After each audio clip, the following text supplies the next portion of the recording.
Avez-vous déjà ressenti cette étrange sensation, à l'aube de votre réveil, où quelque chose semble vous retenir dans les profondeurs du sommeil? Ce moment suspendu entre deux mondes, où une force invisible paraît lutter contre votre émergence à la conscience.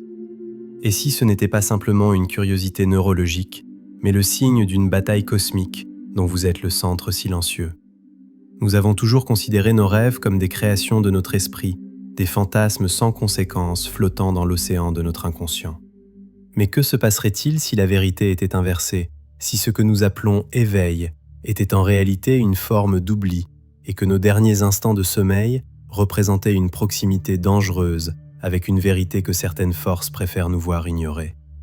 Cette frontière entre le sommeil et l'éveil n'est peut-être pas seulement un seuil neurologique, mais le théâtre d'une lutte pour votre veille, conscience même. Je vous invite à contempler une perspective qui, une fois entrevue, pourrait transformer à jamais votre compréhension de ce que signifie vraiment s'éveiller dans ce monde. Dans les textes gnostiques retrouvés à Nag Hammadi, cachés pendant près de 2 millénaires dans le sable égyptien, se trouve une connaissance que les premiers chrétiens ésotériques ont tenté de préserver des flammes de la censure. Ces manuscrits anciens parlent d'une réalité que les pouvoirs dominants ont toujours cherché à dissimuler, une vérité concernant la nature même de notre existence et les forces qui cherchent à la contrôler. L'évangile de Philippe et l'apocryphon de Jean révèlent une cosmologie où notre monde matériel n'est qu'une création imparfaite, gouvernée par des entités appelées archontes, serviteurs du démiurge, qui maintiennent l'humanité dans un état d'ignorance perpétuelle. Ces textes interdits décrivent un phénomène particulier, le moment où l'âme humaine s'approche de la véritable connaissance, la gnose, est précisément l'instant où les forces archontiques intensifient leurs efforts pour maintenir le voile de l'illusion. Les sages valentiniens parlaient d'une membrane cosmique, séparant notre conscience ordinaire de notre nature divine véritable. Cette membrane s'amincit dangereusement pendant certains états de conscience, particulièrement dans cet espace liminal entre le sommeil profond et l'éveil complet, là où les archontes montent leur garde la plus vigilante.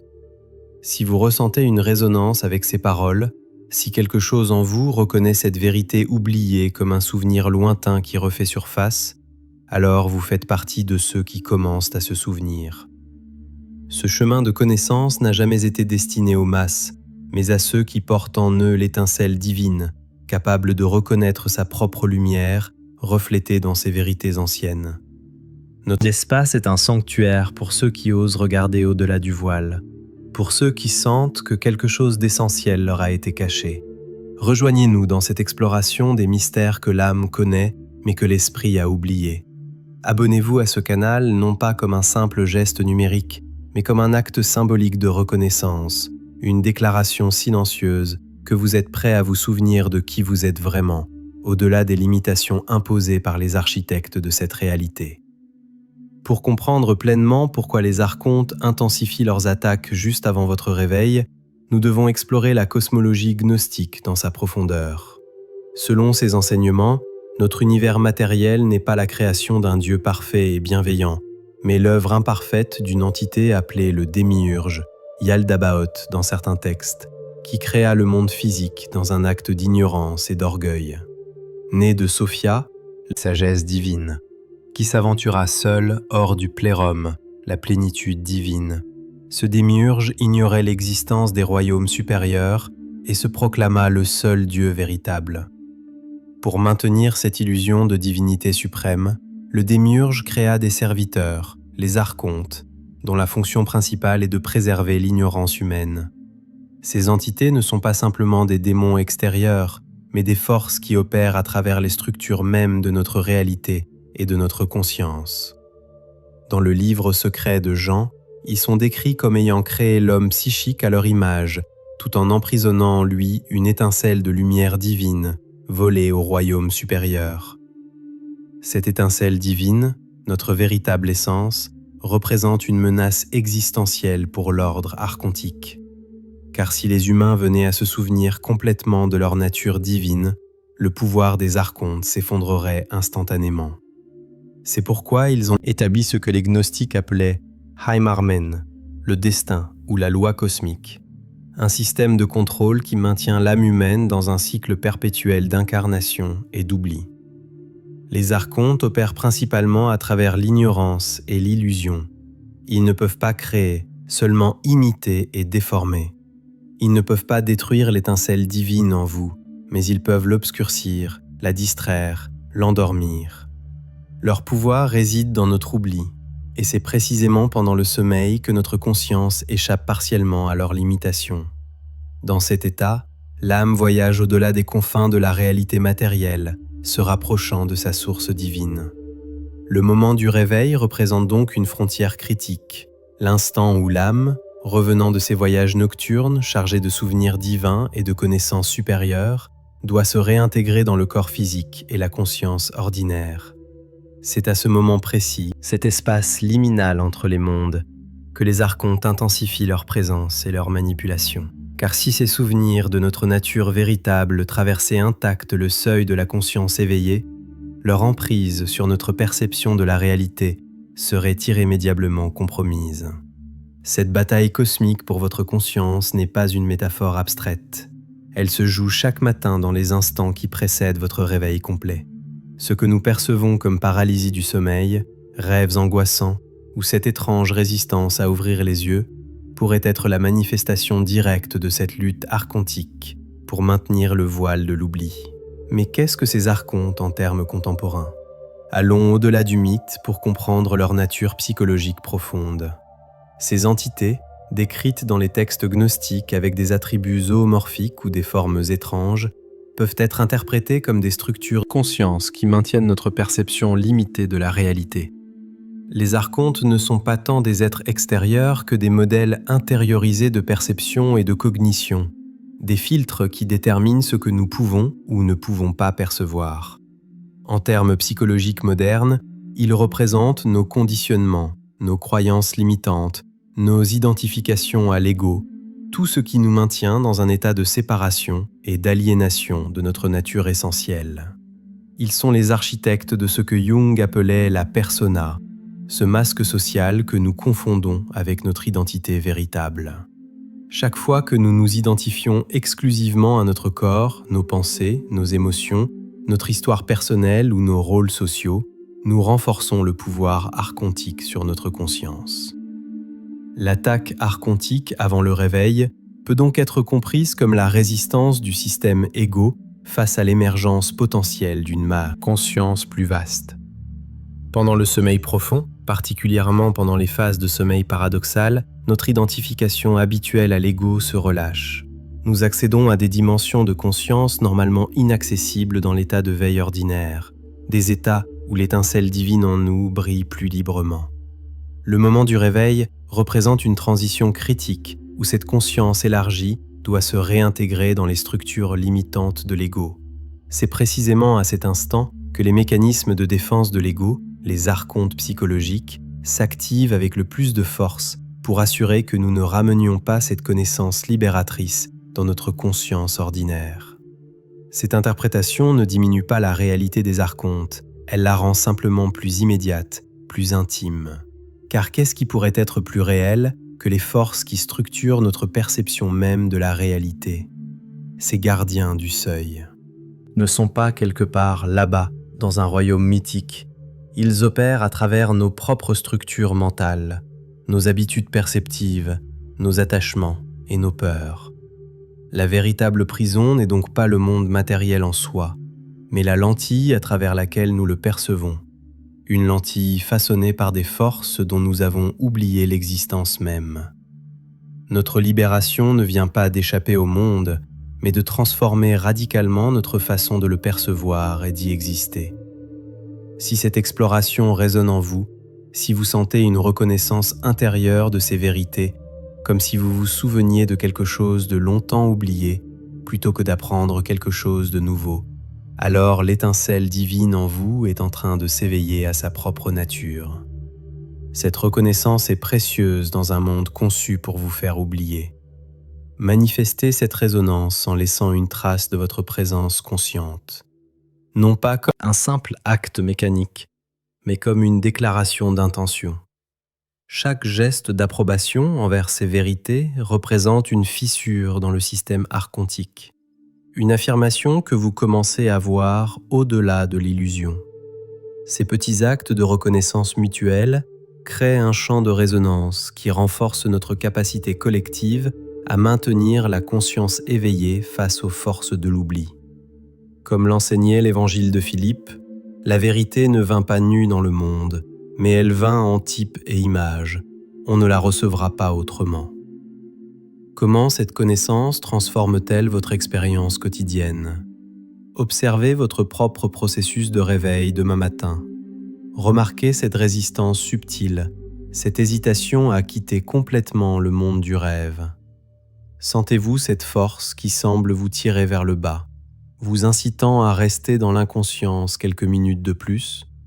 C'est précisément dans cet espace liminal que vous pouvez commencer à percevoir l'influence archontique directement. Avez-vous déjà remarqué comment, dans les premiers instants après le réveil, vous avez parfois accès à des compréhensions profondes, des intuitions lumineuses qui semblent provenir d'une source de sagesse au-delà de votre intellect ordinaire?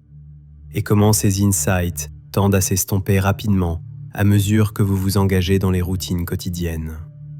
Ce n'est pas un hasard. Ces moments représentent des fragments de connaissances divines qui ont réussi à traverser le seuil malgré l'interférence archontique.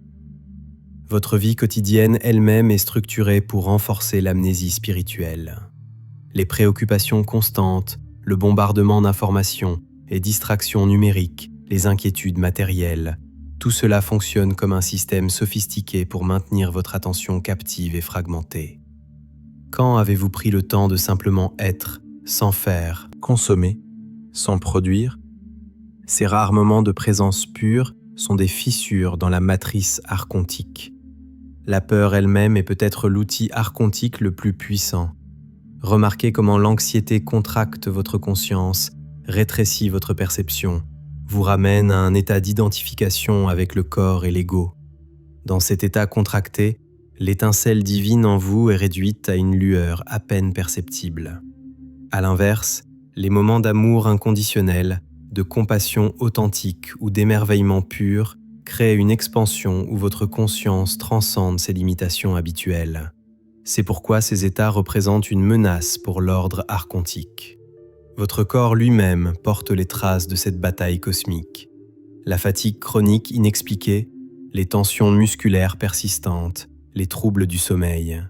Ces symptômes peuvent refléter la résistance physique aux fréquences archontiques qui cherchent à maintenir votre système énergétique dans un état de résonance avec leur réalité limitée. Les pratiques qui harmonisent et élèvent votre fréquence vibratoire, méditation, respiration consciente, immersion dans la nature, sont des actes de résistance contre cette influence.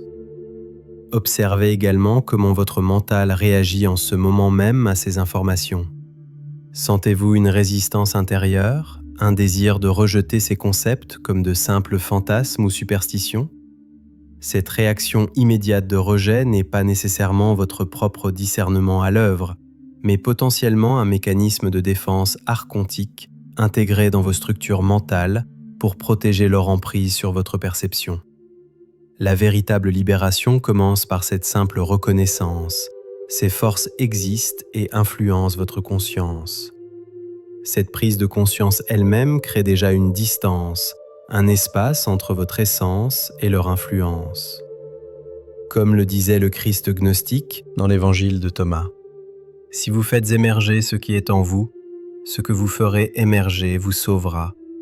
Si vous ne faites pas émerger ce qui est en vous, ce que vous ne ferez pas émerger vous détruira. » Considérez maintenant comment toutes ces couches, mythologiques, philosophiques et expérientielles, convergent vers une compréhension unifiée.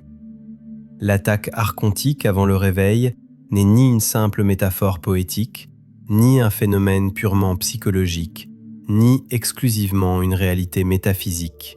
C'est tout cela simultanément. La beauté de la vision gnostique réside dans sa capacité à intégrer ces niveaux multiples de réalité sans les réduire l'un à l'autre. Le démiurge et ses archontes représentent simultanément des forces cosmiques objectives et des structures subjectives de conscience. Cette double nature reflète la non-dualité fondamentale de l'existence. L'intérieur et l'extérieur sont ultimement des expressions différentes d'une même réalité. Comme l'affirme la table d'émeraude hermétique, ce qui est en bas est comme ce qui est en haut, et ce qui est en haut est comme ce qui est en bas, pour accomplir les miracles d'une seule chose. Votre expérience personnelle du réveil matinal devient ainsi le microcosme d'un processus cosmique plus vaste, l'éveil de la conscience universelle elle-même. Chaque matin, vous rejouez le drame primordial de la chute et de la rédemption potentielle. Chaque transition du sommeil à l'éveil offre une nouvelle opportunité de ramener un fragment de conscience divine dans ce monde. Les archontes ne craignent rien tant que cette intégration, ce moment où la lumière divine pénètre pleinement dans la matière, où l'esprit et le corps deviennent un véhicule unifié pour l'expression de la conscience supérieure, car dans cet état intégré, leur influence disparaît comme les ombres face au soleil levant. Cette compréhension transforme le simple acte de s'éveiller en un acte sacré, une pratique spirituelle quotidienne. Imaginez aborder chaque réveil avec une conscience claire de ce qui se joue réellement, non pas simplement comme une transition neurologique d'un état de conscience à un autre, mais comme un passage initiatique quotidien, une opportunité de ramener l'étincelle divine plus pleinement dans votre existence incarnée. La prochaine fois que vous sentirez cette résistance au réveil, cette lourdeur qui vous tire vers l'inconscience, reconnaissez-la pour ce qu'elle est. Non pas simplement de la fatigue physique, mais une manifestation de la résistance archontique à votre plein éveil. Dans cette reconnaissance même réside votre pouvoir, car ce qui est vu clairement perd son emprise inconsciente sur nous. Peut-être commençons-nous à comprendre maintenant que ce que nous appelons éveil spirituel et ce simple acte quotidien de s'éveiller du sommeil sont des expressions différentes d'un même processus fondamental, l'émergence de la conscience des ténèbres de l'inconscience. L'un est macrocosmique, l'autre microcosmique, mais la dynamique essentielle reste la même, tout comme les forces qui s'y opposent. Nous arrivons maintenant au seuil d'une compréhension plus profonde. Ce moment entre le sommeil et l'éveil complet n'est pas seulement une bataille à gagner, mais un espace sacré à habiter consciemment. Car c'est précisément dans cet état liminal, cette frontière entre les mondes, que nous avons accès simultanément à la sagesse des profondeurs et à la clarté de la conscience éveillée. Les mystiques de toute tradition ont reconnu la valeur de ces états intermédiaires. Les yogis tibétains ont développé des pratiques sophistiquées de yoga du rêve et du sommeil pour maintenir la conscience à travers ces transitions. Les soufis parlent de l'état de Barzakh, l'isthme entre les mondes où les réalités se rencontrent et se transforment. Les chamans naviguent délibérément ces frontières pour accéder à des connaissances inaccessibles à la conscience ordinaire. Ces traditions nous enseignent que la véritable maîtrise ne consiste pas à éviter l'influence archontique, mais à la traverser consciemment. Comme le disait le maître gnostique Basilide, « Apprends à connaître tout, mais que personne ne te connaisse ». Cette instruction cryptique suggère que nous devons comprendre les mécanismes du contrôle archontique sans nous laisser définir par eux. Le paradoxe ultime est peut-être celui-ci. Les archontes eux-mêmes, dans leur fonction de gardiens du seuil, servent involontairement un dessein plus élevé dans l'économie cosmique. Leur résistance même à notre éveil devient la friction nécessaire contre laquelle notre conscience peut s'aiguiser et se renforcer. Sans cette opposition, notre étincelle divine pourrait rester à l'état de potentialité non réalisée. Ainsi, la pisonnaire. Prochaine fois que vous sentirez cette pression, cette lourdeur, cette résistance au moment du réveil, vous pourriez choisir de la percevoir non seulement comme une attaque à repousser, mais comme une invitation à un engagement plus profond avec le mystère de votre propre conscience. Remerciez même ces forces pour le rôle qu'elles jouent dans votre évolution, tout en affirmant clairement votre intention de vous éveiller pleinement. Car l'éveil véritable n'est pas l'absence de forces opposées, mais la capacité à les intégrer dans une conscience plus vaste qui les transcende tout en les incluant. Comme l'étincelle divine que vous êtes vraiment ne peut jamais être détruite, seulement temporairement oubliée. Ce que nous avons exploré ensemble n'est pas simplement une théorie ésotérique, mais une invitation à transformer radicalement votre expérience quotidienne. La prochaine fois que vous vous réveillerez, souvenez-vous que ce moment apparemment banal est en réalité un seuil sacré, un portail entre les mondes. Cette transition que vous avez vécue des milliers de fois sans y prêter attention contient en elle-même tous les mystères de l'existence.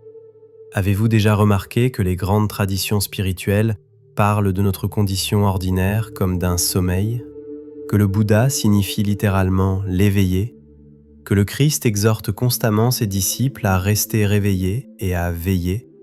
Cette métaphore universelle n'est pas accidentelle. Elle pointe vers une vérité fondamentale que nous avons explorée ensemble.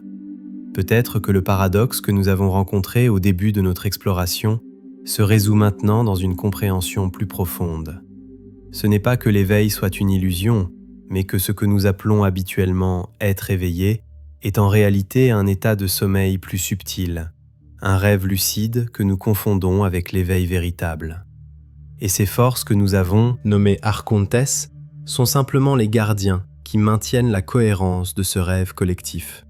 La véritable bataille ne se joue pas entre la lumière et l'obscurité, mais entre le souvenir et l'oubli. Car l'étincelle divine en vous n'a jamais été éteinte. Elle a simplement été oubliée, voilée par les distractions et les identifications de ce monde. Votre nature essentielle reste intacte, attendant patiemment d'être redécouverte, comme un trésor enfoui dans les profondeurs de votre être. Chaque matin, lorsque vous traversez ce seuil entre le sommeil et l'éveil, vous avez l'opportunité de vous souvenir un peu plus de qui vous êtes vraiment. Chaque prise de conscience de la résistance archontique est une invitation à approfondir votre éveil. Chaque moment de clarté qui survit à la transition est une victoire de la lumière. Car au fond, ce n'est pas tant que les archontes vous attaquent, c'est plutôt que votre lumière grandissante révèle leur présence.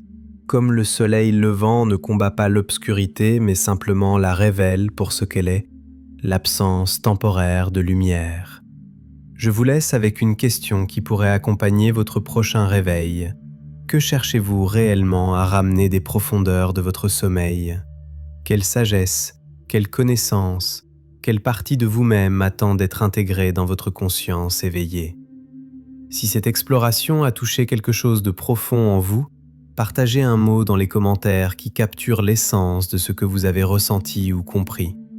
Peut-être simplement souvenir ou éveil, un témoignage silencieux que quelque chose en vous reconnaît ces vérités, non comme des informations extérieures, mais comme un rappel de ce que votre âme a toujours su. Car dans cet acte simple de nommer votre expérience, vous affirmez votre présence consciente face aux forces de l'oubli.